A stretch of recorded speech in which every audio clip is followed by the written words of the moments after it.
जो माने तुम्भर अन्वेषण करते से समस्ते तुम्भठारे उल्लसित और आनंदित हेतु जो माने तुम्भ परित्राण को स्नेह करते से माने निरंतर कहतु सदा प्रभु महिमान्वित हेतु। प्रिय मंडली, प्रभु जीशु ख्रीष्ट पवित्र और सुमधुर नाम आपण मानक प्रत्येक को नमस्कार ज्ञापन करू करू एही अक्टोबर मासर तृतीय सप्ताहर पूर्वाह्न उपासना को आपण मानक स्वागत करुअछि। प्रभु महानाम धन्यवाद हो। प्रभु आम सुरक्षित भाव निरापत्तारे तांकर मंगल दान दे आम आउ थे निकटवर्ती हुई तांकरी उपासना करने ऑनलाइन माध्यम सुजोग देइछन्ति। एणु आसंतु प्रार्थनार सहित आज यही पवित्र उपासना को आम आरंभ करने जावा। आम समस्ते चक्षु बंद करवा पुणी ईश्वर निकटवर्ती हवा। पवित्र पवित्र अति पवित्र स्वर्गीय पिता, तुम्हारी पवित्र और महानामर धन्यवाद करुछु, तुम्हारी गौरव करुछु, तुम्हारी प्रशंसा करुछु, कारण ताहा तुम्हारी शोभा और तुम्हें प्रशंसनीय परमेश्वर। प्रभु आमे तुम्हारी महानता, तुम्हारी ऐश्वर्यता, तुम्हारी विश्वस्तता को स्मरण करी आमे तुम धन्यवाद करुछु।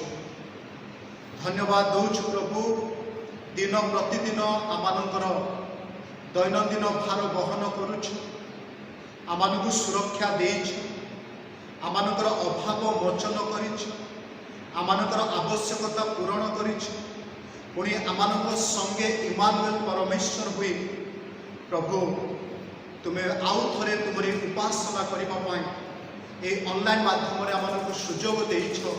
एथिपाई आमे तुम धन्यवाद करुछु। हाँ प्रभु, आमे विक्षिप्त अवस्था अच्छु, अनेक दिन है कहीं कहारी को देखी पारना, शारीरिक भाव में मंडली एकत्रित हो पारना, तथापि आमने विश्वास करुछु प्रभु आमने जो स्थान जेकोसी अवस्था आमे जेतेबेले तुम आड़े दृष्टिपात करुछु, जेतेबेले आमे तुम नाम एकत्रित हेउछु प्रभु, तुम्हें तुमरी उपस्थिति को आमनक संगरे रखुछ। एथिपाई आमे तुम धन्यवाद करुछु।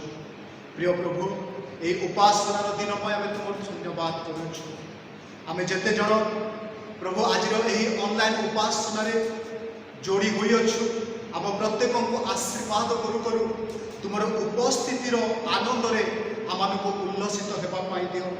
आम जेपरी प्रभु तुम्हारे उल्लसित करूँ और तुम्हारे आनंदित हो सत्य और आत्मा तुम्हारी उपासना करूँ, से प्रकार तुम्हें अनुग्रह कर, दया कर। प्रिय प्रभु, उपासनार प्रारंभ शेष पर्यंत तुम्हें आमकर चालक, तुम्हें आमकर बालक, तुम्हें आमकर परिचालक परमेश्वर हुई पवित्र आत्माकर नियंत्रण और आवाहन दे आमको कर्तृत्व कर बोली प्रार्थना करुछु। ये उपासनार समस्त कार्य तुम्हें गौरवान्वित हो। आमकर हृदय को, आमकर मन को, आमकर प्राण को आम जेपरी प्रभु तुम्हारे समर्पी प्रभु आम तुम गौरव करूँ, से प्रकार अनुग्रह कर, दया कर। आज गीत गायन वाक्य अध्ययन आज समस्त कार्यक्रम प्रभु केवल तुमरी गौरव हो, केवल तुमरी गौरव हो प्रभु, तुमरी उपस्थिति आमको ओ प्रभु मजी होगा दियो बोली प्राणकर्ता प्रभु जीशु नाम ये प्रार्थना उत्सर्ग कर मागुछु। आमेन। जदि आपण हस्तरे ईश्वर का वाक्य अच्छी तेबे दयाकोरी मो सहित खोलतु गीत संहिता तार 118, गीत तार 118 आमने एक पदरु 5 पद पर्यंत आमने समस्ते एक स्वर आमने पाठ करने जावा। गीत संहिता 118 एक पद। सदा प्रभु को धन्यवाद दियो, कारण से मंगलमय, हाँ ताहांक दया अनंत काल स्थायी। इस्राएल एवं कहतु जे ताहांक करुणा अनंत काल स्थायी। हारण वंश एवं कहतु जे ताहांक करुणा अनंत काल स्थायी। एबे सदा प्रभुंकर भयकारी माने कहतु जे ताहांक करुणा अनंत काल स्थायी। मु संकट काल रे सदाप्रभु निकट में प्रार्थना कली, सदाप्रभु मते उत्तर दे प्रशस्त स्थान रे स्थापन कले। प्रभु ए पठित वाक्य रे आम प्रत्येक को आशीर्वाद करतु। आमेन। ए समय आमने समस्ते प्रभु को उद्देश्य रे उपासना गीत बही तार 100 पृष्ठ जीशु तब श्री महिमा प्रकाश मुहि करबा पाई उद्योगी कराओ तब इच्छा अनुजाई। ये गीतटी गान करू करू आमने आपणा आपणा को प्रभु को श्री चरण तले समर्पण करी गीत द्वारा तांकरी गौरव करबा पाई जीवा।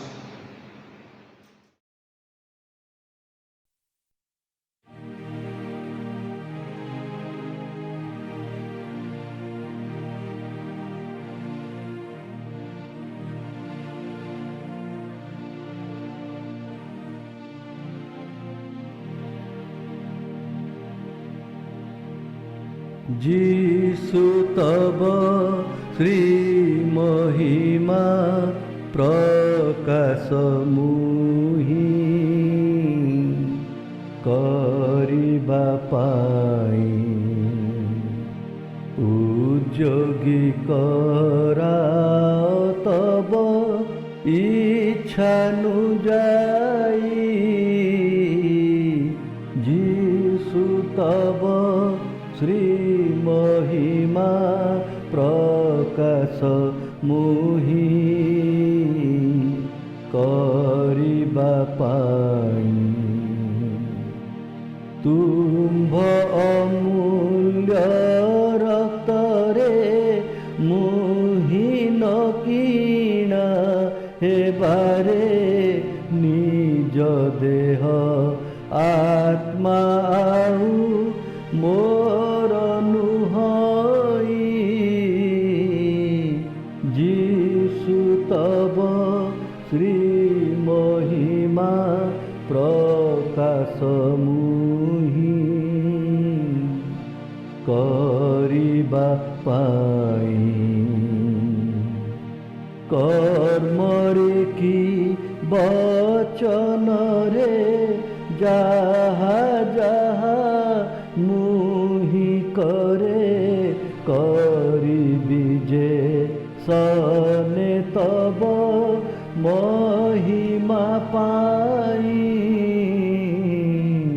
जीसु तब श्री महिमा प्रकाश मुहि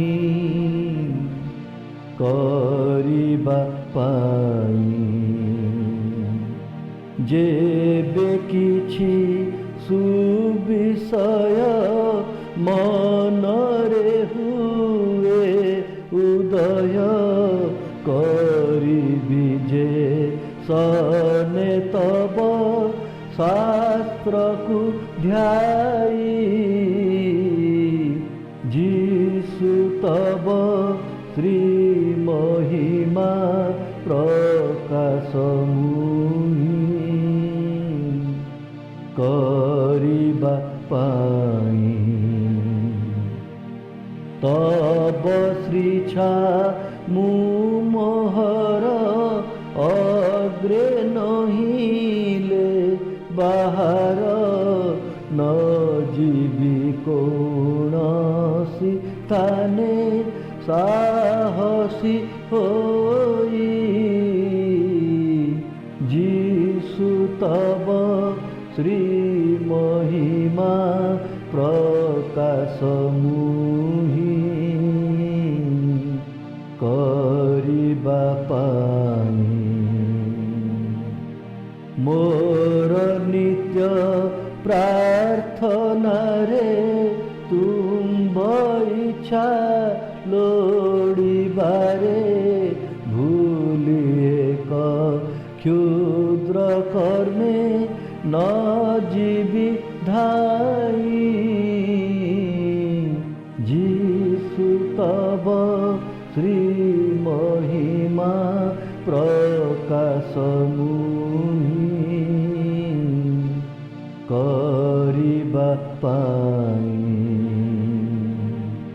सुखरे कि बा दुखरे जीवने ବା ମରଣରେ ଥାନ୍ତୁ ସଦା ଧର୍ମାତ୍ମା ମୋ ସହାୟ ହୋଇ। ଯୀଶୁ ତବ ଶ୍ରୀ ମହିମା ପ୍ରକାଶ ମୁହିଁ କରିବା ପାଇଁ ଉଦ୍ଯୋଗୀ କରା ତବ ଇଚ୍ଛାନୁଯାୟୀ। ଯୀଶୁ ତବ ଶ୍ରୀ ମହିମା ପ୍ରକାଶ ମୁହିଁ କରିବା ପାଇଁ।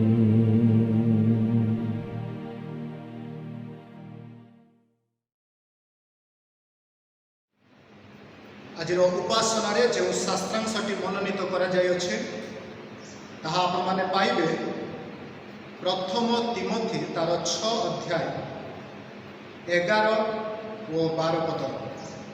ପ୍ରଥମ ତିମୋଥୀ ତାର 6 ଅଧ୍ୟାୟ 11 ଓ 12 ପଦ। ଏଠାରେ ଏପରି ଲେଖାଯାଏ, କିନ୍ତୁ ହେ ଈଶ୍ୱରଙ୍କ ଲୋକ, ତୁମ୍ଭେ ଏହି ସମସ୍ତରୁ ପଳାୟନ କରି ଧାର୍ମିକତା, ଈଶ୍ୱର ପରାୟଣତା, ବିଶ୍ୱାସ, ପ୍ରେମ, ଧୈର୍ଯ୍ୟ ଓ ସହିଷ୍ଣୁତାର ଅନୁଗାମୀ ହୁଅ। ବିଶ୍ୱାସର ଉତ୍ତମ ଯୁଦ୍ଧରେ ପ୍ରାଣପଣ କର, ଅନନ୍ତ ଜୀବନ ଧରି ରଖ, ସେଥିପାଇଁ ତ ତୁମ୍ଭେ ଆହୁତ ହୋଇଅଛ ଓ ଅନେକଙ୍କ ସାକ୍ଷୀଙ୍କ ସାକ୍ଷାତରେ ଉତ୍ତମ ସାକ୍ଷ୍ୟ ଦେଇଅଛ। ପ୍ରଭୁ ଏହି ପଠିତ ବାକ୍ୟରେ ଓ ଶ୍ରବଣରେ ଆମ ପ୍ରତ୍ୟେକଙ୍କୁ ଆଶୀର୍ବାଦ କରନ୍ତୁ। ପୁଣି ତାଙ୍କରି ଆତ୍ମାଙ୍କ ସହାୟତା ଦେଇ ଏହାର ମର୍ମକୁ ବୁଝିବା ପାଇଁ ଆମମାନଙ୍କୁ ସାହାଯ୍ୟ କରନ୍ତୁ। ଆମେନ୍। ଏହି ସମୟରେ ଆମେ ପ୍ରଭୁଙ୍କର ଗୌରବ ନିମନ୍ତେ ପ୍ରଭୁଙ୍କ ନାମ ନେଇ ତାଙ୍କର ଧନ୍ୟବାଦ କରୁ କରୁ ଗୋଟିଏ ହିନ୍ଦୀ ଗୀତ ଗାନ କରିବା ପାଇଁ ଯିବା, ଯାହା ଆପଣମାନେ ପାଇବେ ଆତ୍ମିକ ଆରାଧନା ସଙ୍ଗୀତ ବହି 136 ପୃଷ୍ଠା 64 ନମ୍ବରର ଗୀତ, ପାହାଡ଼ କି ତରଫ ନଜର ଉଠାଉଙ୍ଗା। এই ଗୀତଟି ଗାନ କରୁଥିବା ବେଳେ ଆସୁ ଆମେ ନିଜ ନିଜର ମାନକ ଦାନ, ଧନ୍ୟବାଦାତ୍ମକ ଦାନ, ସ୍ୱେଚ୍ଛାକୃତ ଦାନ, ପୁଣି ବିଶେଷ ବିଶେଷ ଦାନ ଯଦି ରହିଛି ଆମେ ଈଶ୍ୱରଙ୍କ ନିକଟକୁ ଆଣୁ, ପୁଣି ତାଙ୍କ ଶ୍ରୀ ଛାମୁରେ ଭେଟି ସ୍ୱରୂପେ ସେ ସମସ୍ତ ଦାନକୁ ଉତ୍ସର୍ଗ କରୁ। ଏହା ପରେ ପରେ ମଣ୍ଡଳୀର ସମ୍ପାଦକ ମହାଶୟ ସେ ମଣ୍ଡଳୀର ସମସ୍ତ ବିଜ୍ଞାପନ ଉପସ୍ଥାପନ କରିବେ।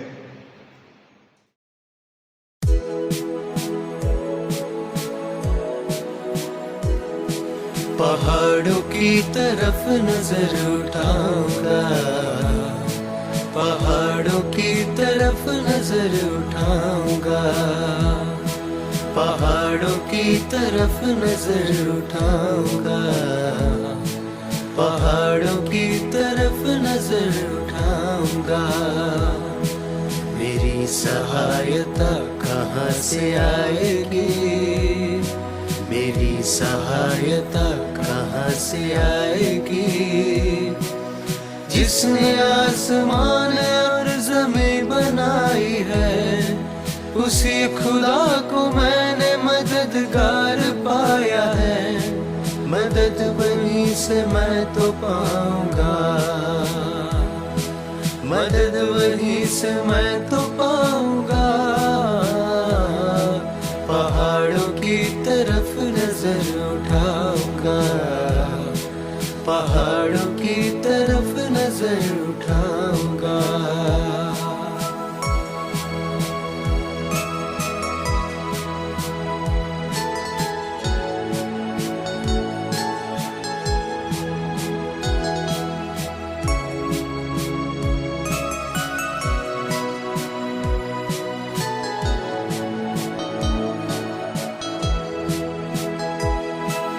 फिसलने ना देगा तेरे पाँव को कभी, ऊँघने का नहीं मुहाफिज तेरा कभी।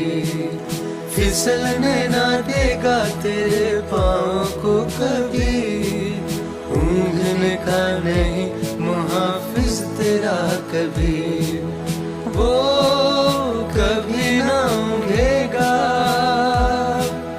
वो कभी ना सोएगा। देखो इस्राएल का रक्षक है खुदा, देखो इस्राएल का रक्षक है खुदा, मदद उन्हीं से मैं तो पाऊंगा, मदद उन्हीं से मैं तो पाऊंगा। पहाड़ों की तरफ नजर उठाऊंगा, पहाड़ों की तरफ नजर उठाऊंगा।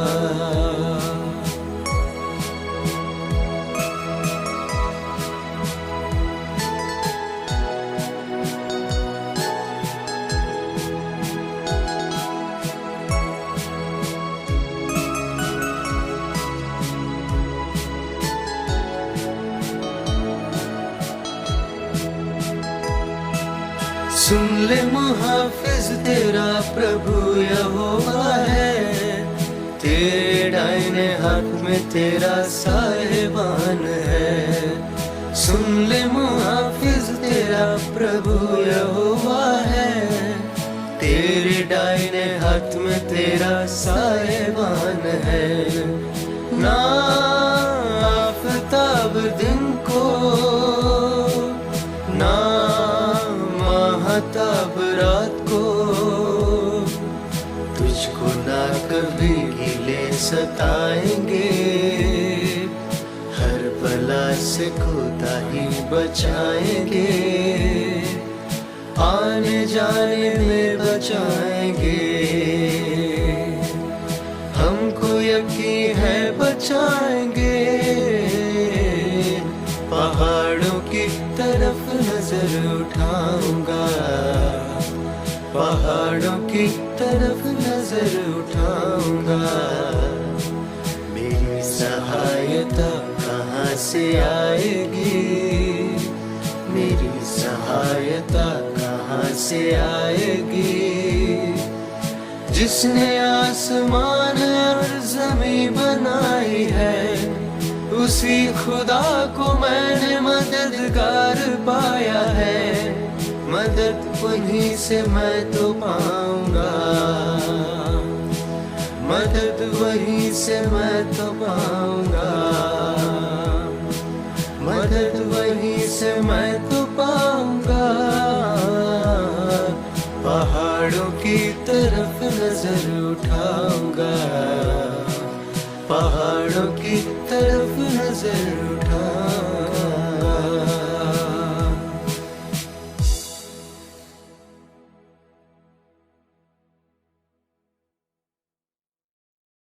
सदाप्रभु परमेश्वर अद्वितीय नाम प्रत्येक श्रोता मानू एई ऑनलाइन उपासना रे स्वागत एवं अभिनंदन जनाए।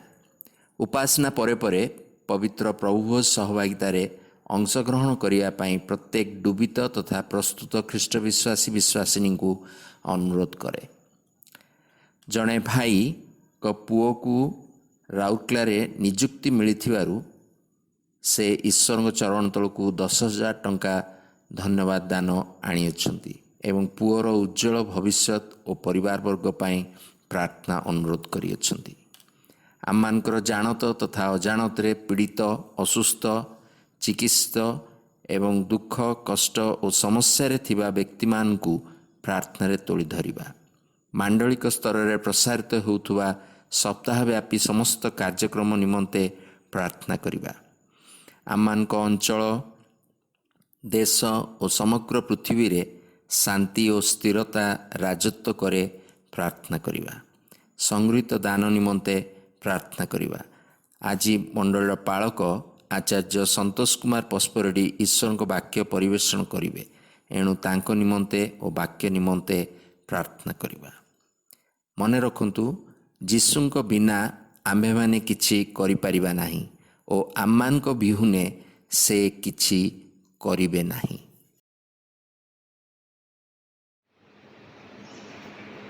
आसंतु आमने समस्ते पुनर्बार चक्षु बंद करिबा।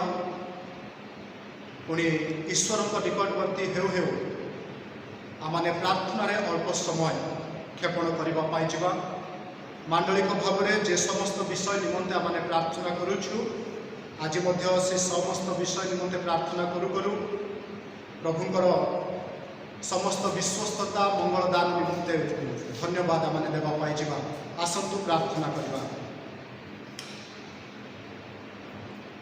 आमानकर एकमात्र स्वर्गीय पिता परमेश्वर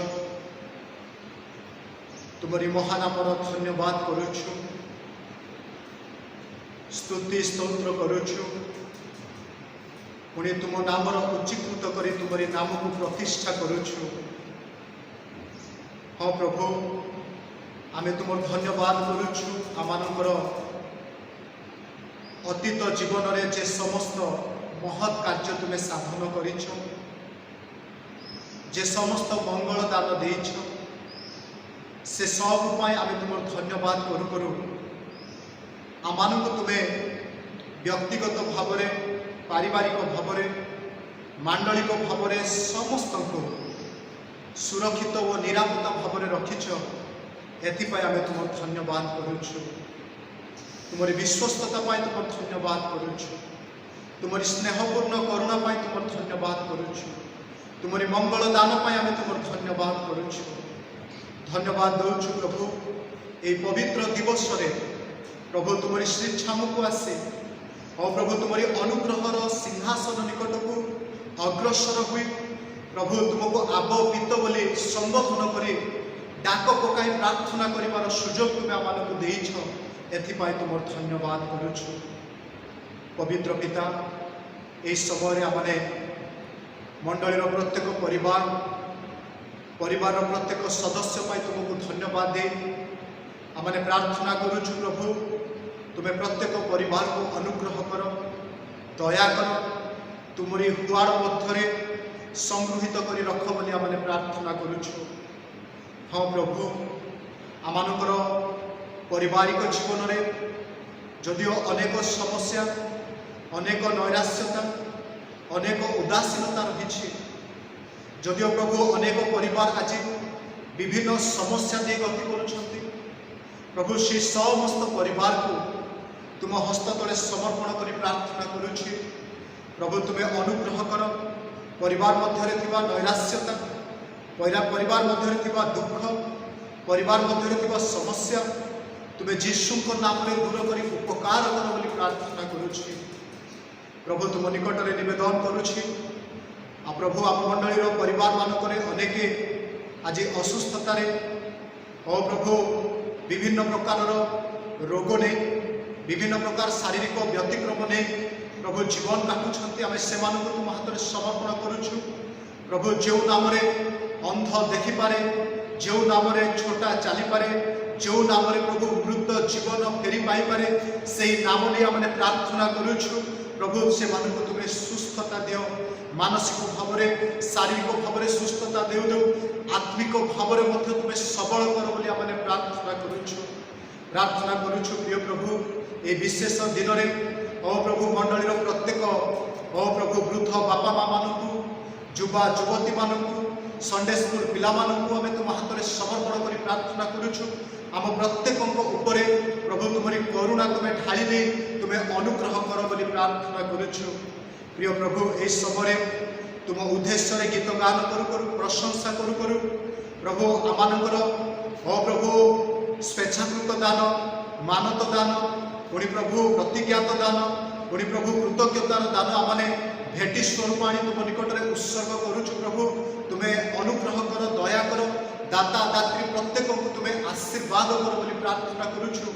सेमानकर हस्तकृत कर्मर फल को तुम्हें स्थायी करू करू सेमानकर मनोवांछा को तुम्हें पूर्ण कर बोली आमने प्रार्थना करुछु प्रभु विशेष करी जो भाई प्रभु मंडली को विशेष दान दे ओ प्रभु परिवार निमंते पुणी प्रभु नूतन भाव में चाकरी निजुक्ति प्राप्त पुओ निमंते प्रार्थना चाहिए प्रभु प्रभु तुम निकट में परिवार को पुणी से पुओ को समर्पण कर प्रार्थना करुछि प्रभु तुम्हें अनुग्रह कर दया कर कृपा कर बोली प्रार्थना करुछि विशेष करी से नूतन चाकरी से जिते प्रभु निजुक्ति पाई प्रभु से जेपरि विश्वस्ततार सहित प्रभु से चाकरी क्षेत्र में विश्वस्तर अनुगामी हेबे से प्रकार तुम अनुग्रह कर परिवार परिजन को तुम आशीर्वाद कर बोली प्रार्थना करुछु।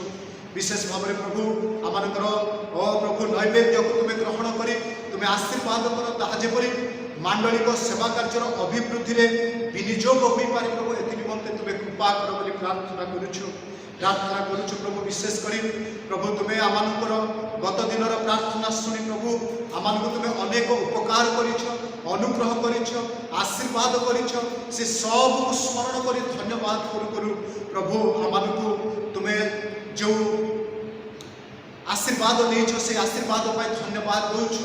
पुणी विशेष करी प्रभु आमाने आमानकर देश को आमानकर राज्य को तुम हाथ में समर्पण करुछु प्रभु।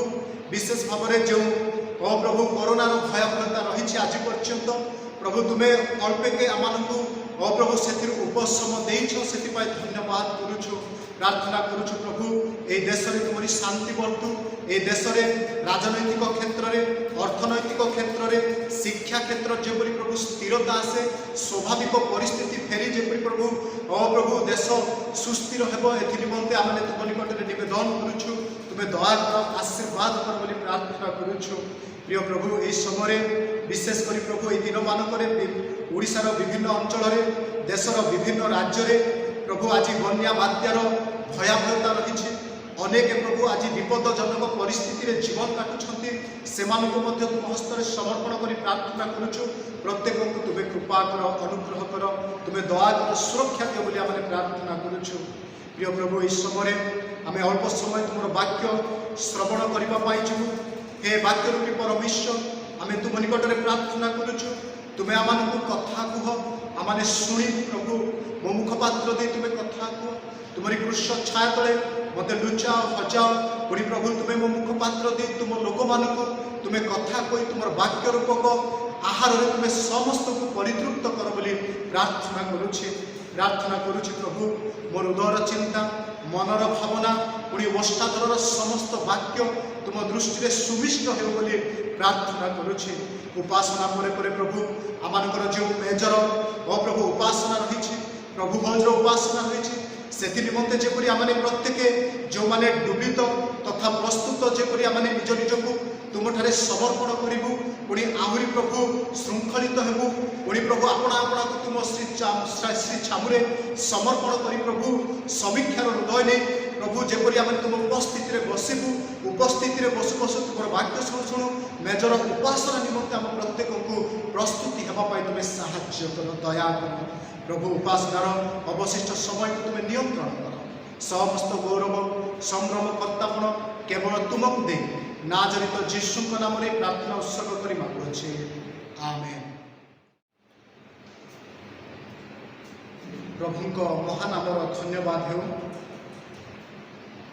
प्रभु आमानकु ए विशेष उपासनार दिन में तांको चरण तले बसी तांकरी वाक्य को शुणा आमानकु अवकाश देइछंती एणु प्रभु को धन्यवाद देवा सहित पुणी थे आपण मानकु मध्य विशेष धन्यवाद दिए आम अल्प समय ईश्वर वाक्य चिंता करने जावा एणु अनुरोध करी ये अल्प समय आसु आमर ध्यान को आमने ईश्वर वाक्य आड़े केन्द्रीभूत करूँ पुणी अपना अपना मन और प्राण दे ईश्वर वाक्य को श्रवण करूँ।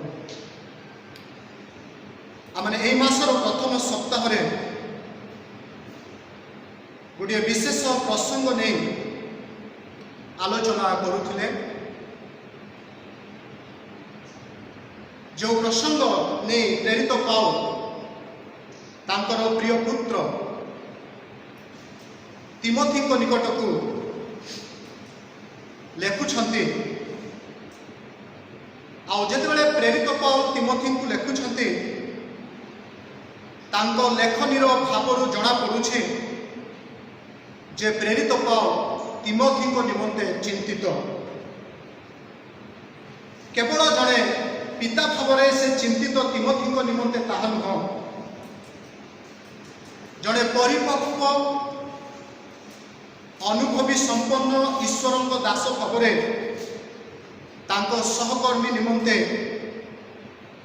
चिंता करी ए पुस्तकटी से उल्लेख करे तिमोथी जेपरी सेवा कार्य फलप्रद हेबे, सेवा कार्य सक्रिय हेबे, पुणी सेवा कार्य फलप्रद हेउ हेउ से जेपरी ख्रीष्टीय जीवन यापन करिपारिबे आउ तांकर जीवन यापन प्रणाली जेपरी जो मंडली रे से सेवा करुछंती से मंडली उपरे जेपरी प्रभाव पड़िबो सेति निमंते से तांको पुत्र तिमोथी को उत्साह प्रदान करी से उल्लेख करे कहउछंती।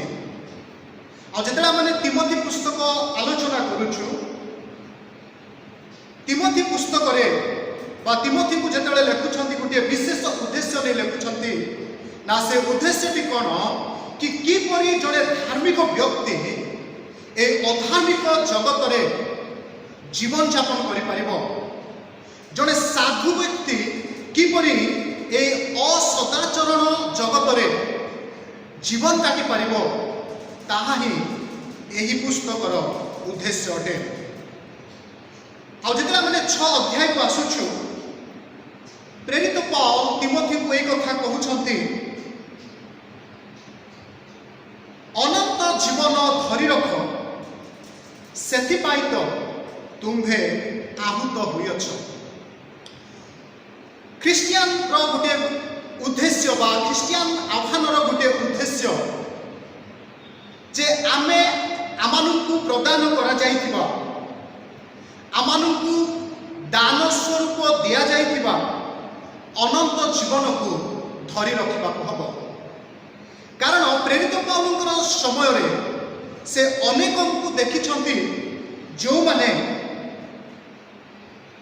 ध्वंसर मार्ग रे चली जो मानकर विश्वास रूपक जहाज ध्वंस विध्वंस हो जाई अछि, जो माने विश्वास रे स्थिर न रही पतित होई अछंती आ से समस्त विषय को दृष्टिपात करी तिमोथी जेपरी सेई पथर अनुगामी न हुअन्ते एथिपाई से तिमोथी को परामर्श स्वरूप से एई कथा लेखुछन्ते अनंत जीवन धरी रख सेथिपाई तो तुम्भे आहूत होइछ। प्रिय मंडली जेतले आमनकर आह्वानर उद्देश्य को आमने जाऊ ईश्वर को वाक्य रे आमनकर आह्वानर उद्देश्य सुस्पष्ट अटे। प्रभु जीशु तांको वाक्य रे काहेकि से आमनकु आह्वान करिसंती काहेकि से आमनकु डाकिसंती ताहा से स्पष्ट भावरे सुंदर भावरे प्रकाश करू करू आज आमनकु से आह्वानर विषय को चेतई देबा पई चाहुछंती आ से एही कथा कहिसंती एथिपाई तो तुम्भे आहूत होइछ। जदि आमने आहूत जदि आमने मनोनीत जोथिपाई आमनकु आह्वान करा जायछि से आह्वानर विषय को धरी रखिबा आमनकर कर्तव्य अटे। पुणी गत रविवार दिन आमने देखुथिलु कि अनंत जीवन धरी रखिबा पाई तीनोटी विषय को आमनकु गुरुत्व देबा करबो। प्रथम विषयटी हेला पलायन करिबा, द्वितीय विषयटी हेबा अनुकारी हेबा, पुणी तृतीय विषय विश्वासर युद्ध रे प्राणपण करिबा। तो मैंने प्रथम विषय देखुथिलु कि अनंत जीवन धरी रखिबा पाई आमनकु पलायन करिबा हबो। आ विशेष करी प्रेरित पौल दुईटी विषय पलायन करिबा पाई तिमोथी को आह्वान देले। प्रथम विषय होछि ना भ्रांत शिक्षा पलायन करिबा, पुणी द्वितीय विषयटी हैला समस्त धन लोभरु पलायन करिबा। जड़े ख्रीष्ट विश्वासी भाव में आमनकर कर्तव्य रही जे आमने भ्रांत शिक्षा को चिन्हु, पुणी भ्रांत शिक्षा आपना को दूरे रखु। यह व्यतीत समस्त धन लोभरु आमनकु पलायन करने को हेब। आज आम दुईटी विषय अल्प समय मध्य आलोचना करने सही 11 पद लेखा जाए, किंतु हे ईश्वर को लोक तुम्भे यही समस्त पलायन करी धार्मिकता, ईश्वर परायणता, विश्वास, प्रेम, धैर्य और सहिष्णुतार ଅନୁଗାମୀ ହୁଅ। ଦ୍ୱିତୀୟ ବିଷୟଟି ଆମେ ଆଲୋଚନା କରିବା ଅନନ୍ତ ଜୀବନ ଧରି ରଖିବା ପାଇଁ। କାରଣ ଆମେ ଅନନ୍ତ ଜୀବନକୁ ଧରି ରଖିବା ପାଇଁ ଆହୁତ ହୋଇଅଛୁ, ଆହ୍ୱାନ ପ୍ରାପ୍ତ ହୋଇଅଛୁ। ଆଉ ଏହି ଆହ୍ୱାନର ଯୋଗ୍ୟ ଆଚରଣ କରିବା ପାଇଁ ଦ୍ୱିତୀୟ ବିଷୟଟି ଆମମାନଙ୍କୁ କରିବାକୁ ହେବ, ତାହା ହେଉଛି ଅନୁଗାମୀ ହେବା ବା ଅନୁକାରୀ ହେବା। ପ୍ରେରିତ ପୌଲ କହୁଛନ୍ତି ଗୋଟିଏ ବିଷୟକୁ ପରିତ୍ୟାଗ କରି, ଗୋଟିଏ ବିଷୟରୁ ପଳାୟନ କରି ଆମମାନେ ଆଉ ଗୋଟିଏ ବିଷୟକୁ ଧରି ରଖିବାକୁ ହେବ, ଆଉ ଗୋଟିଏ ବିଷୟର ଅନୁକାରୀ ହେବାକୁ ହେବ। ନା କେଉଁ ବିଷୟଟି ଅନୁକାରୀ ହେବାକୁ ହେବ? ସେ ଏହି ସ୍ଥାନରେ 6ଟି ବିଷୟକୁ ତାଲିକାଭୁକ୍ତ କରୁଅଛନ୍ତି। ଯଦି ଆମେ ଏହି 6ଟି ବିଷୟକୁ ଦେଖିବା, ପ୍ରଥମ 3ଟି ବିଷୟ ଈଶ୍ୱରଙ୍କ ସହିତ ସମ୍ବନ୍ଧିତ ଅଟେ। ଅର୍ଥାତ୍ ସେ କହୁଛନ୍ତି ଧାର୍ମିକତା, ଈଶ୍ୱର ପରାୟଣତା ଓ ବିଶ୍ୱାସ। It relates with our God। ଅର୍ଥାତ୍ ଆମେ ଈଶ୍ୱରଙ୍କ ସମ୍ବନ୍ଧିତ ବିଷୟକୁ ଅନୁକାରୀ ହେବାକୁ ହେବ, ପୁଣି ଅନୁଗାମୀ ହେବାକୁ ହେବ। ପୁଣି ଆଉ 3ଟି ବିଷୟ ସେ କହୁଛନ୍ତି ପ୍ରେମ, ଧୈର୍ଯ୍ୟ ଓ ସହିଷ୍ଣୁତା। It relates with human being। ଅର୍ଥାତ୍ ମନୁଷ୍ୟ ସମ୍ବନ୍ଧିତ ଆମେ ଯଦି ଈଶ୍ୱରଙ୍କର ଅନୁଗାମୀ ହେଉଛୁ, ଯଦି ଆମେ ଧାର୍ମିକତା, ଈଶ୍ୱର ପରାୟଣତା ଓ ବିଶ୍ୱାସର ଅନୁଗାମୀ ହେଉଛୁ, ତେବେ ତା ଈଶ୍ୱର ସମ୍ବନ୍ଧିତ ଅଟେ। ପୁଣି ଦ୍ୱିତୀୟ ଭାଗରେ ସେ କହୁଛନ୍ତି ମନୁଷ୍ୟ ସମ୍ବନ୍ଧିତ ବିଷୟ, ଅର୍ଥାତ୍ ପ୍ରେମ, ଧୈର୍ଯ୍ୟ ଓ ସହିଷ୍ଣୁତା। ଯଦି ମୋଟାମୋଟି ଭାବରେ ଆମେ ଏହି 6ଟି ବିଷୟକୁ ଦେଖୁ, এই 6ଟି ବିଷୟ ପ୍ରଭୁ ଯୀଶୁ ଖ୍ରୀଷ୍ଟଙ୍କୁ ଇଙ୍ଗିତ କରୁଅଛି। ତେଣୁକରି ପ୍ରେରିତ ପୌଲ ସେ ଏହି କଥା କହନ୍ତି, ଯଦି ଆମେ ପ୍ରଥମ କରନ୍ଥୀୟ 11 ଅଧ୍ୟାୟର 1 ପଦକୁ ଯାଉ, ସେ କହୁଛନ୍ତି ମୁଁ ଯେପରି ଖ୍ରୀଷ୍ଟଙ୍କର ଅନୁଗାମୀ ଅଟେ, ତୁମ୍ଭେମାନେ ମଧ୍ୟ ସେହିପରି ମୋହର ଅନୁଗାମୀ ହୁଅ। ଖ୍ରୀଷ୍ଟଙ୍କର ଅନୁଗାମୀ ହେବା, ଖ୍ରୀଷ୍ଟଙ୍କର ଅନୁଗାମୀ ହେବାର ଅର୍ଥ ଧାର୍ମିକତା, ଈଶ୍ୱର ପରାୟଣତା, ବିଶ୍ୱାସ, ପ୍ରେମ, ଧୈର୍ଯ୍ୟ ଓ ସହିଷ୍ଣୁତାର ଅନୁଗାମୀ ହେବା। ତେଣୁକରି ପ୍ରେରିତ ପୌଲ ସେ କେବଳ କହୁଛନ୍ତି ତାହା ନୁହଁ, ଏହି ସ୍ଥାନରେ ସେ କହିଲେ କି ତୁମେ ଅନୁଗାମୀ ହୁଅ, କିନ୍ତୁ ପ୍ରଥମ କରନ୍ଥୀୟ 11 ଅଧ୍ୟାୟର 1 ପଦରେ ସେ କହୁଛନ୍ତି ମୁଁ ଯେପରି ଖ୍ରୀଷ୍ଟଙ୍କର ଅନୁଗାମୀ ହୋଇଅଛି। ଅର୍ଥାତ୍ ପ୍ରେରିତ ପୌଲଙ୍କର ଜୀବନ ଗୋଟିଏ ପ୍ରାକ୍ଟିକାଲ ଖ୍ରୀଷ୍ଟିଆନ ଜୀବନ ଥିଲା। ସେ ଯାହା କହୁଥିଲେ, ଯାହା ବିଶ୍ୱାସ କରୁଥିଲେ, ତାହା ତାଙ୍କ ଜୀବନରେ ସେ ପ୍ରତିଫଳିତ କରୁଥିଲେ, ତାଙ୍କ ଜୀବନରେ ସେ ପ୍ରାକ୍ଟିସ୍ କରୁଥିଲେ। ପ୍ରିୟ ମଣ୍ଡଳୀ, ଖ୍ରୀଷ୍ଟିଆନ ଜୀବନ ଏକ ପ୍ରାକ୍ଟିକାଲ ଖ୍ରୀଷ୍ଟିଆନ ଜୀବନ ଅଟେ, ଗୋଟିଏ ବ୍ୟବହାରିକ ଜୀବନ ଅଟେ। ଯାହା ଆମେ ବିଶ୍ୱାସ କରୁଛୁ, ଯାହା ଆମେ କହୁଛୁ, ତାହା ଆମମାନଙ୍କୁ ବ୍ୟବହାରିକ ଜୀବନରେ ପ୍ରତିଫଳିତ କରିବାକୁ ହେବ। ଆଉ ପ୍ରେରିତ ପୌଲ ତାହା ହିଁ କହୁଛନ୍ତି।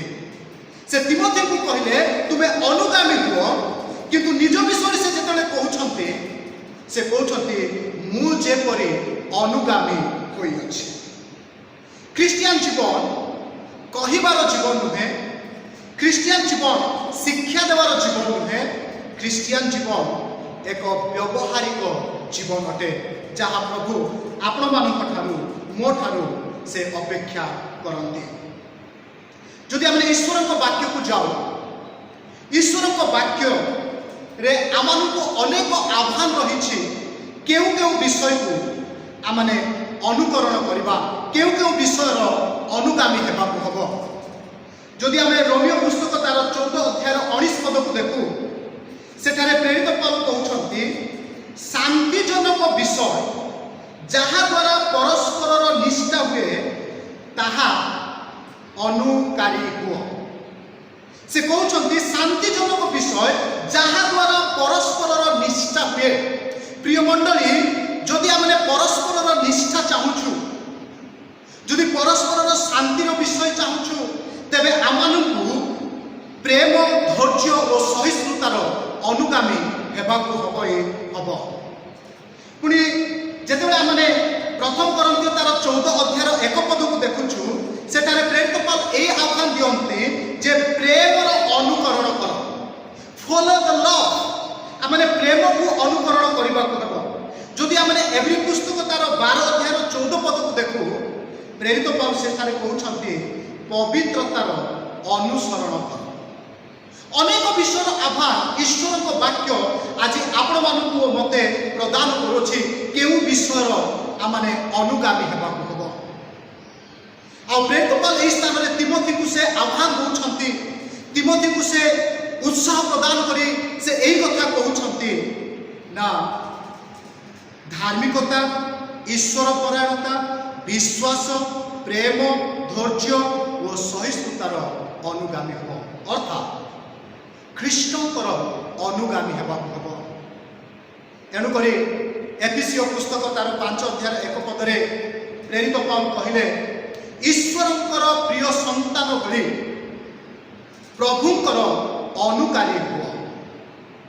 जेतेले प्रभु आमनकु तांकर संतान हेबार अधिकार देइछन्ति, जेतेले आमने तांकर विश्वास कलु से आमनकु संतान हेबार अधिकार देले तांकर प्रिय संतान भली आमनकु तांकर अनुकारी हेबाकु हेबो। अनंत जीवन धरि रखिबा पाई प्रथम विषय आमने किछि परित्याग करिबाकु हेबो, गोटे विषय पलायन करिबाकु हेबो, पुणी आउ गोटे विषय अनुकारी हेबाकु हेबो। पुणी तृतीय विषय से कहते 12 पदरे अर्थात प्रथम तिमोथी तार 6 अध्याय 12 पदरे विश्वासर उत्तम युद्धरे प्राणपण कर। से कहते केवल पलायन कर ताहा यथेष्ट नुहे, अनुकरण करने यथेष्ट नुहे, एहा सहित आमने विश्वासर उत्तम युद्धरे प्राणपण करने हेब। आ ए विश्वासर युद्ध निमंते आमने आहूत होइछु। ख्रिस्टियान जीवन एक युद्धर जीवन अटे। ख्रिस्टियान जीवन एक लाइफ ऑफ फाइटिंग अटे कि आमे सर्वदा जड़े सैनिक भाव में जड़े विश्वासी भाव में विश्वासर युद्ध प्रत्येक दिन आमने करिथाउ। जेतेला माने ईश्वर को वाक्य को देखुछु, ईश्वर को वाक्य रे एई कथा लिखा जाए कि battle is belongs to God. युद्ध सदा प्रभुंकर अटे, किंतु प्रिय मंडली से युद्ध रे आमानकु शामिल हेबाकु हेबो, से युद्ध रे आमानकु रहिबाकु हेबो, आ से युद्ध रे आमानकु प्राणपण करिबाकु हेबो। अनेक समय आमानकर चतुर्पार्श्वरे विभिन्न प्रकार परीक्षा, विभिन्न प्रकार प्रलोभन आसी थाए। अनेक समय आमानकु परीक्षा प्रलोभन पराजित करने को चाही थाए। मु आपमानकु गोटे व्यक्ति को संबंध में कही उत्साह करने को चाहिए। से व्यक्ति जड़े पालक नथिले, से जड़े विशिष्ट व्यक्ति नथिले, से जड़े लीडर मध्य नथिले, किंतु ताहांको विषय ईश्वर को वाक्य रे प्रेरित जॉन साक्ष्य प्रदान करी उल्लेख करुछन्ते। आ से विश्वासर उत्तम युद्ध रे प्राणपण करथिले। तांकर विश्वास जीवन रे अनेक प्रलोभन आसीथिला, अनेक परीक्षा आसीथिला, अनेक प्रकार भ्रांत विषय तांको सम्मुख को आसीथिला, किंतु से व्यक्ति विश्वास रे स्थिर रहिथिले, विश्वास रे से प्राणपण करथिले, विश्वासर युद्ध रे से युद्ध करथिले। देखंतु प्रेरित जॉन को लिखित प्रकाशित वाक्य तार 2 अध्याय 13 पद लिखा जाए, जेउठारे शयतानर सिंहासन सेठारे जे तुम्भे बास करुअछ एहा आम्भे जाणु, तथापि तुम्भे आम्भर नाम दृढ़ रूपे धरिअछ, आउ आम्भर विश्वस्त साक्षी आंतिपा जेतेबेले तुममानक मध्यरे शयतानर से बसती स्थल रे हत होइतिला, तुम्भे आम्भठारे विश्वास करुअछ बोली सेतेबेले सुद्धा अस्वीकार करि नथिल। एई स्थान रे आमे जणे व्यक्ति को देखुछु जहाँ को विषय पवित्र आत्मा एक कथा कहती, आम्भर विश्वस्त साक्षी आंतिपा। आंतिपा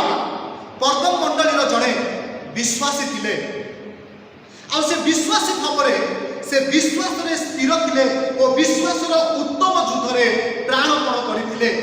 आ जहाँ विषय रे पवित्र आत्मा परमेश्वर यही कथा लिखती आम्भर विश्वस्त साक्षी आंतिपा। प्रिय प्रभु को लोक माने ख्रिस्टियन जीवन एक साक्ष्यमय जीवन अटे। आतेबे आम विश्वासर जीवन यात्रा रे चालू अच्छु आमने एपरी एक जगत मध्य बास करुछु, एपरी एक परिवेश मध्य बास करुछु जो स्थान रे शयतानर सिंहासन रही। आमने इंटरनाली युद्ध करिथाउ, एक्सटर्नाली मध्य युद्ध करिथाउ। एक्सटर्नाली आमने जगत और जगतर समस्त मोहमाया सहित युद्ध करिथाउ, इंटरनाली आमनकर निजस्व अभिलाष सहित युद्ध करिथाउ। दुईटी पार्श्वरु आमनकु प्रलोभन आसी थाए, परीक्षा आसी थाए। आ एई स्थान रे आंतिपा नामक जड़े व्यक्ति को जीवन रे अनेक प्रलोभन आसीथिला, अनेक विषय ताकू प्रतारणा भाव में आसीथिला, किंतु से उत्तम युद्ध रे प्राणपण करी विश्वास रे स्थिर थिले। आमानकर विश्वासर जीवन यात्रा रे आमाने किपरि युद्ध करूछु, किपरि आमाने एक्सटर्नाली इंटरनाली आमाने ए विश्वासर युद्ध रे उत्तम भाव में युद्ध करूछु। जदि युद्ध विषय आलोचना करा जाए, युद्ध करने निमंते साजसजार आवश्यक रही, युद्ध करने निमंते पराक्रम रे बलवान हेबार आवश्यक रही। तेणुक एफिसियो पुस्तक तार 6 अध्याय 10 पदरु प्रेरित पौल यही कथा कहती, तुम्हे आत्मिक सजारे आपना को सज्जित कर। युद्ध करने निमंते आत्मिक सजार आवश्यकता रही, ईश्वर को पराक्रम रे बलवान हेबार आवश्यकता रही। कारण आमे निजे निज बल रे निज ज्ञान रे ए युद्ध को सम्मुखीन करि परिबा नाही। उदाहरण स्वरूप जदि मु आपण मानक सम्मुख रे रखिबी गलियात और दाऊदंकर युद्ध को, दाऊद गोटे कथा स्वीकार कले, मु प्रभु जीशुଙ୍କ नाम रे अर्थात प्रभुଙ୍କ नाम रे मु तुम निकट को आसुछि, कारण यही युद्ध सदा प्रभुଙ୍କର अटे। प्रिय प्रभु को लोक माने विश्वासर उत्तम युद्ध रे आमानकु प्राणपण करबा को हबो। आ ए युद्ध रे आमने ईश्वर को आड़े दृष्टिपात करबा को हबो, ईश्वर को प्रथम स्थान देबा को हबो। आमानकर जीवन क्राइस्ट सेंट्रिक लाइफ हेबा आवश्यक रही। जदि नाही आमे निज बल रे ए युद्ध रे युद्ध करि परिबा नाही किबा जय लाभ करि परिबा नाही। एणु प्रेरित पौल तिमोथी को यही कथा कहले, उत्तम युद्ध रे विश्वासर उत्तम युद्ध रे प्राणपण कर, कारण एथिपाई तो तुम्हे आहूत होई अछ। प्रिय प्रभु को लोक माने यही कथा कहि आपण मानक उत्साह देबा पई चाहिए। आमने आहूत होई अछु अनंत जीवन धरि रखिबा पाई। आ ए अनंत जीवन ईश्वरकर दान अटे। से आमानकु प्रदान करियछंती ताकर पुत्र प्रभु जीशु ख्रीष्टंकर सहभागितारे, अनुग्रहरे, दयारे से आमानकु प्रदान करियछंती। आमे को एही अनंत जीवन को धरि रखि पारुछु के? अनंत जीवन को धरि रखिबा पाई प्रथम विषय गोटे विषय आमानकु पलायन करबा को हबो। द्वितीय विषय आमने प्रभु जीशुंकर अनुकारी हेबाकू हबो। तृतीय विषय जो विश्वासर युद्ध निमंते प्रभु आमानकु आह्वान दे अछंती, से विश्वासर युद्ध रे आमानकु उत्तम भाव में प्राणपण करबाकू हबो। प्रभु आम प्रत्येक को ए संक्षिप्त वाक्य रे आशीर्वाद करंतु, पुणी साहाय्य करंतु, जेपरि आमाने जोथि पाई आहूत होई अछु, जोथि पाई आह्वान पाई अछु, से आह्वानर योग्य आचरण करू। आमेन। आसंत माने निज निज चक्षु बंद करवा, पुणी आज वाक्य अनुसार आपण जीवन को समीक्षा करू करू प्रभुଙ୍କ निकटରେ निज निजକୁ समर्पण କରିବା पुणी प्रभुଙ୍କର सहायता लोड़िबा जेपरि ए जगत मध्यरे प्रभु जो अनंत जीवन आमको देइछन्ते ताहा जेपरि आमने धरि रखि परिबा। आसन्तु प्रार्थना करबा। स्वर्गस्थ पिता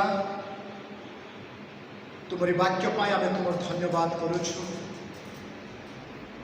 कारण तुमे वाक्य दे आमको कथा कहिल प्रभु आमको साहाय्य कर जेपरि जो आह्वान रे आमने आहूत होइछु सेथिर योग्य आचरण करू करू आमे जेपरि प्रभु पापरु पलायन करिबु पुणी प्रभु तुमरी संतान भावरे तुमरी अनुकारी हुई ए जगत मध्यरे एक युद्धर जीवन जापन करि परिबु एथिपाई आम प्रत्येक को तुमे आशीर्वाद कर अनुग्रह कर मते पुणी मंडली को प्रभु आमने तुम हाथ में समर्पित होउछु आमको तुमरी सुरक्षार बलय मध्य रखी आशीर्वाद कर एपरि भाव प्रभु आगामी दिन में जेपरि आमने आउ थरे प्रभु ए ऑनलाइन माध्यम एकत्रित हेउ तुम धन्यवाद तुम प्रशंसा करने पर्यंत तुम्हें आमर सहवर्ती परमेश्वर समस्त गौरव तुम्हें जीशु नाम प्रार्थना कले आमेन। आसंतु आम समस्ते एक स्वर में आदर्श प्रार्थना करवा। हे आम स्वर्गस्थ पिता तुम नाम पवित्र बोली मान्य हो तुम राज्य आसु जेपरि स्वर्ग सेहीपरि पृथ्वी तुम्हारी इच्छा सफल हो। आज आमको प्रयोजनीय आहार दियो आमने जेपरि निज निज अपराधी मानू क्षमा करियछु सेहीपरि आमर अपराध सब क्षमा कर परीक्षा आम मानू आण ना मात्र मंदरु रक्षा कर जो राज्य पराक्रम गौरव जुगे जुगे तुम्भर आमेन। एतेबेले पिता ईश्वर असीम प्रेम परित्राणकर्ता प्रभु जीशु ख्रीष्टर अनुग्रह और दया साहाय्यकारी धर्मात्मा परमेश्वर शिक्षा चेतना और सुमधुर सहभागिता एतेबेले आम प्रति पुणी पृथ्वी आश्रित तुम लोक मान प्रति एवं पुणी चिरकाल संगे संगे रुहतु आमेन।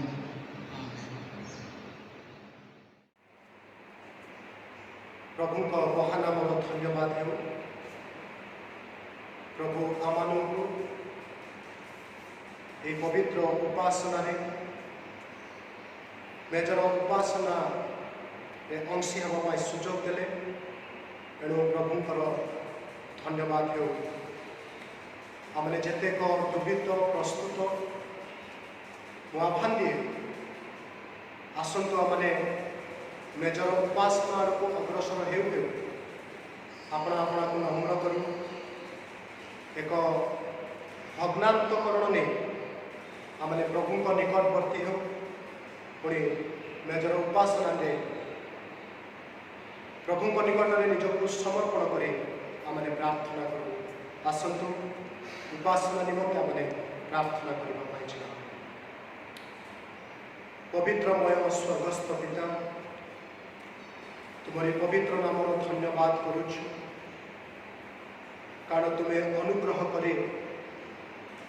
मेजर उपासनार निकटवर्ती होगापाई आमको तुम्हें दया कल यह केवल तुम्हारी दया हेतु प्रभु तुम्हारी अनुग्रह हेतु प्रभु मेजर उपासना आम अंशग्रहण करूँ आम से कृष्ण कथा को तुम से त्यागर प्रेम को से निस्वार्थपर प्रेम को पुणी तुम से पुत्र प्रभु जीशु ख्रीष्टर प्रायश्चित बलि को स्मरण कर तुमको धन्यवाद करुछु।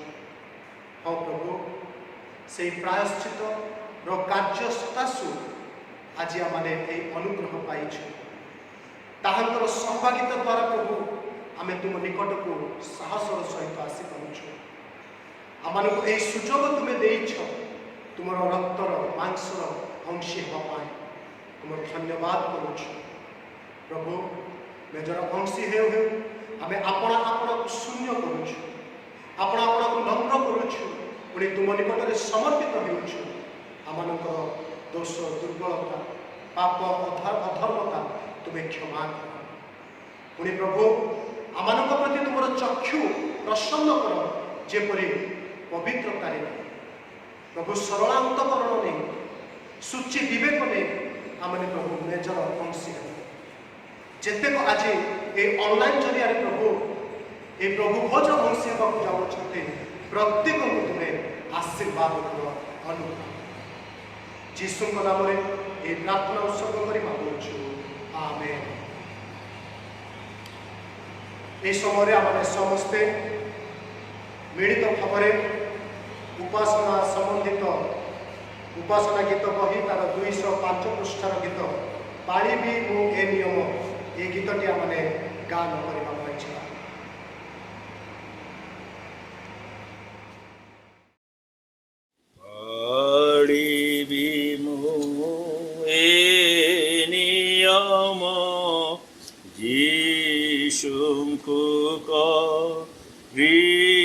स्मरण जीशुंकु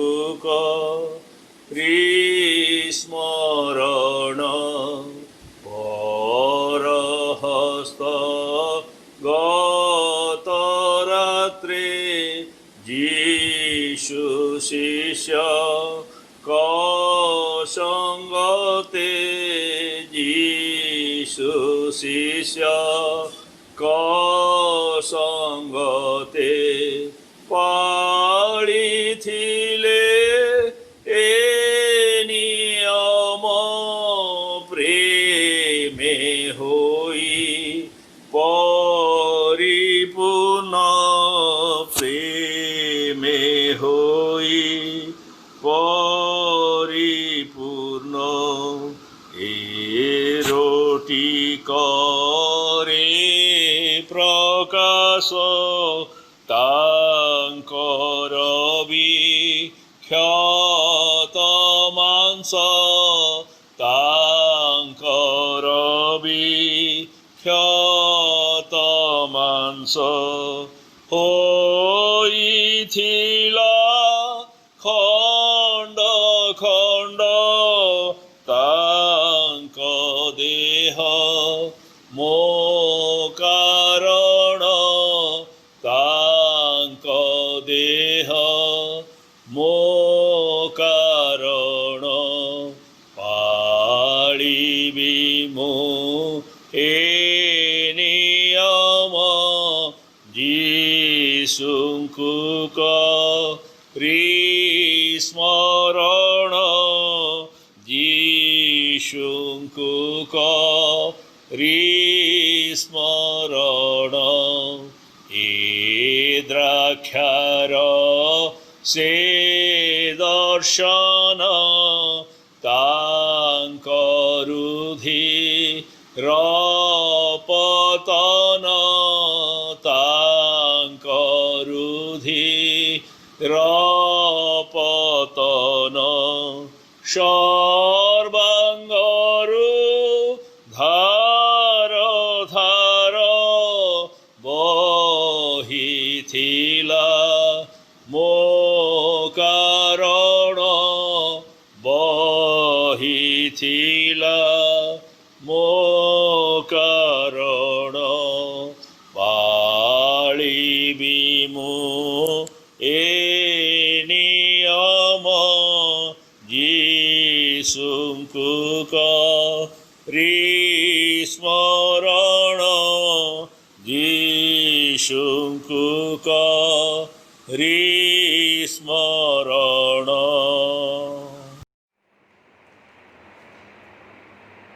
यही शांत मुहूर्त प्रभु जिते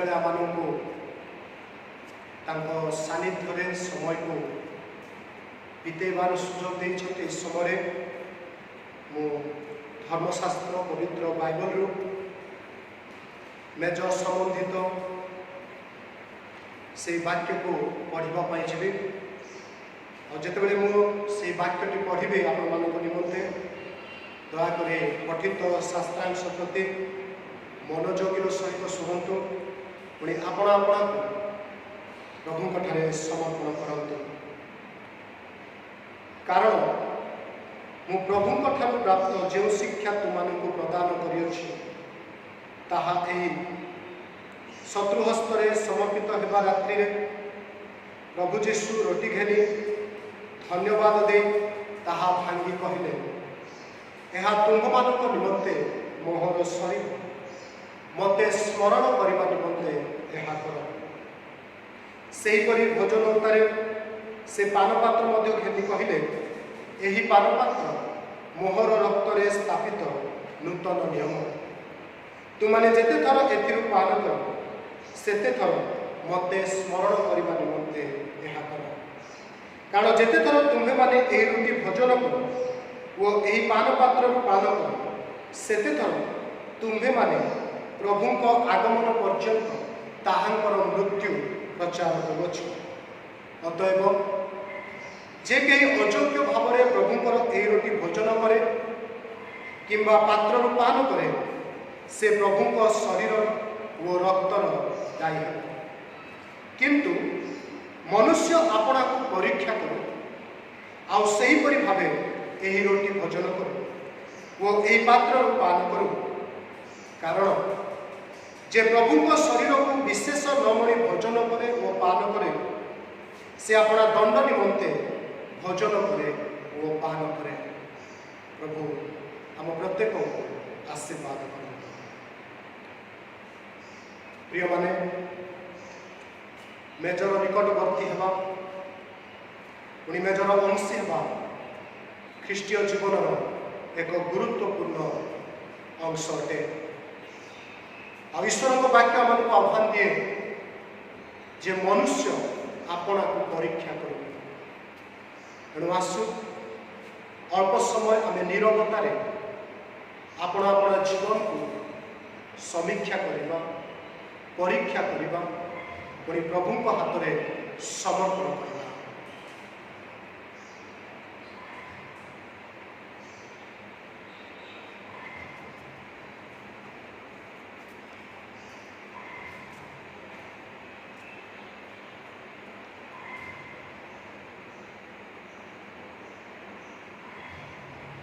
ଯେଉଁ ରାତ୍ରିରେ ଆମମାନଙ୍କର ପ୍ରଭୁ ଯୀଶୁ ଖ୍ରୀଷ୍ଟ ଶତ୍ରୁ ହସ୍ତରେ ସମର୍ପିତ ହେଲେ ସେହି ରାତ୍ରିରେ ଆପଣା ଶିଷ୍ୟମାନଙ୍କ ସଙ୍ଗରେ ମେଜ ପ୍ରସ୍ତୁତ କରି ସେ ରୁଟି ନିମନ୍ତେ ପ୍ରାର୍ଥନା ଉତ୍ସର୍ଗ କରିଥିଲେ।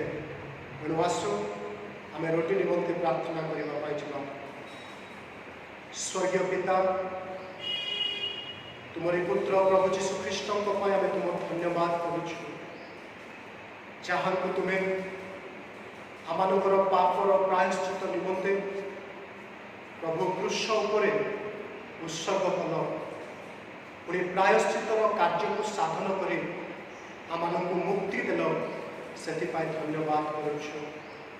ହଁ ପ୍ରଭୁ, ଏହି ସମୟରେ ଆମମାନେ ମେଜର ଅଂଶୀ ହୋଇ ହେଉ ତୁମର ଶରୀରର ନିଦର୍ଶନ ସ୍ୱରୂପ ଯେ ଏହି ରୁଟି ତାହା ଆମେ ଭାଙ୍ଗିବାକୁ ଚାହୁଁଛୁ, ଗ୍ରହଣ କରିବାକୁ ଚାହୁଁଛୁ। ପ୍ରଭୁ ଆମମାନଙ୍କୁ ତୁମେ ଦୟା, ଏହାର ଗୁରୁତ୍ୱତା ପ୍ରଭୁ ହୃଦୟଙ୍ଗମ କରି ଏକ ଜୀବିତ ଖ୍ରୀଷ୍ଟୀୟ ଜୀବନ ଅତିବାହିତ କରିବା ପାଇଁ ଆମମାନଙ୍କୁ ସାହାଯ୍ୟ କର। ଏହି ରୁଟି ଗ୍ରହଣ କଲାବେଳେ ତୁମେ ଆମମାନଙ୍କୁ ଅନୁଗ୍ରହ ଦିଅ। ଯୀଶୁଙ୍କ ନାମରେ ଏହି କ୍ଷୁଦ୍ର ପ୍ରାର୍ଥନା ଉତ୍ସର୍ଗ କରି ମାଗୁଅଛି, ଆମେନ୍। ପ୍ରାର୍ଥନା ପରେ ଆମମାନଙ୍କର ପ୍ରଭୁ ଯୀଶୁ ଖ୍ରୀଷ୍ଟ ସେ ରୁଟି ନେଲେ, ଭାଙ୍ଗିଲେ ଏବଂ କହିଲେ, ନିଅ ଭୋଜନ କର, ଏହା ତୁମ୍ଭମାନଙ୍କ ନିମନ୍ତେ ମୋହର ଶରୀର, ମୋତେ ସ୍ମରଣ କରିବା ନିମନ୍ତେ ଏହା କର। ତେଣୁ ଆସୁ ଆମେ ପ୍ରତ୍ୟେକ ରୁଟି ନେବା, ପୁଣି ଏକ ସାଙ୍ଗରେ ଏହାକୁ ଗ୍ରହଣ କରିବା ପାଇଁ ଯିବା।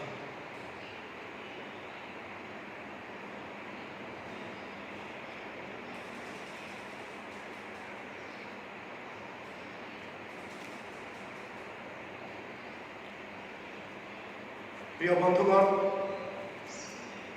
যে রুটি খণ্ডক আমি হস্তরে নেইছু, আমি নেবা পূর্বরু আসু সেই শরীরকু স্মরণ করু, যাহা আমাদের নিমন্তে দিনে খণ্ড বিখণ্ডিত হয়েছিল ताहा स्मरण करू करू आसंत मैंने एक संगरे रोटी ग्रहण करवा।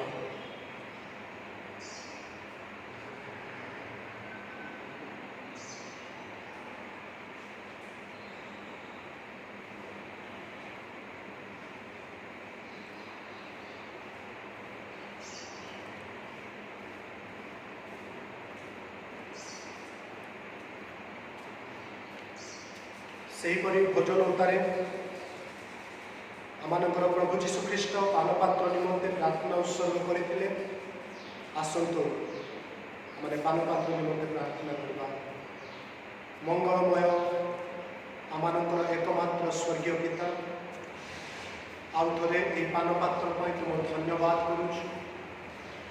हाँ प्रभु यह आम स्मरण में आनी दिए जे किपरि तुम्हें अपना पुत्र को उत्सर्ग कल आए कि प्रभु ए शरीर को प्रभु खंड विखंडित कले पुणी जहाँ शरीर प्रभु धार धार हो क्रूश उपरू से रक्त बही जहाँ आमर पाप आम को परिष्कार करता स्मरण कर तुम धन्यवाद करुछु। प्रभु ये पानपात्र को ग्रहण करू करू क्रूश उपर से पातित पवित्र लहू को प्रभु स्मरण करू करू ताहा जे आमनकर समस्त अधर्म आम को परिष्कार कर स्मरण करे धन्यवाद दो प्रभु ये पानपात्र को ग्रहण करने आम को साहाय्य आम को आशीर्वाद जीशु नाम ये प्रार्थना उत्सर्ग कर मांगुचे आमेन। प्रार्थना पर आमानकर प्रभु जीशु ख्रीष्ट पानपात्र नेले एवं कहले यही पानपात्र मोहर रक्तरे स्थापित नूतन नियम जेते थर तुम मैंने एथिरु पान कर सेते थर मते स्मरण करने निमंते यह कर। तेणु आसु आम प्रत्येक पानपात्र नेबा पुणी एक संगे पानपात्रटी ग्रहण करने जा।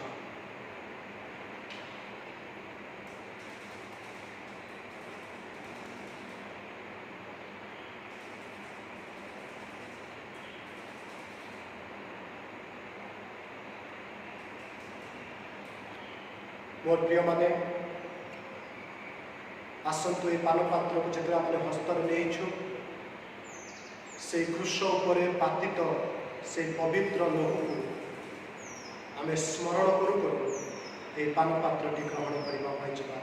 आसतु एक संगे आम समस्त ग्रहण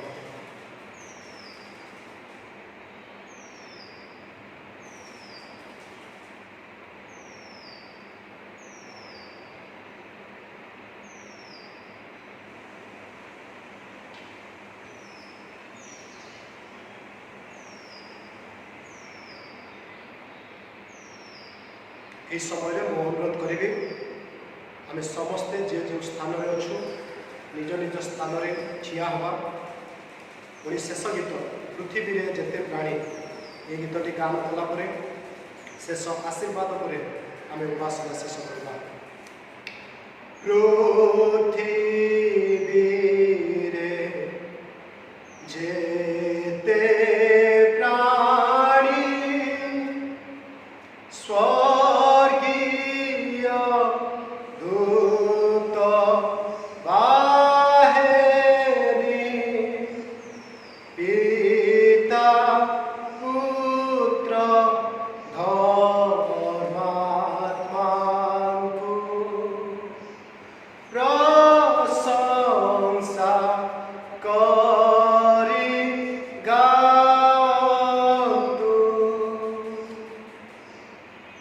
पिता ईश्वर अतुलनीय प्रेम परित्राणकर्ता प्रभु जीशु ख्रीष्ट अनुग्रह और दया साहाय्यकारी धर्मात्मा परमेश्वर शिक्षा चेतना और सुमधुर सहभागिता एतेबेले आम प्रत्येक प्रति पुणी पृथ्वी में आश्रित तुम रक्तरे कृत तुम लोक मान प्रति एवं पुणी चिरकाल संगे संगे रुहतु आमेन।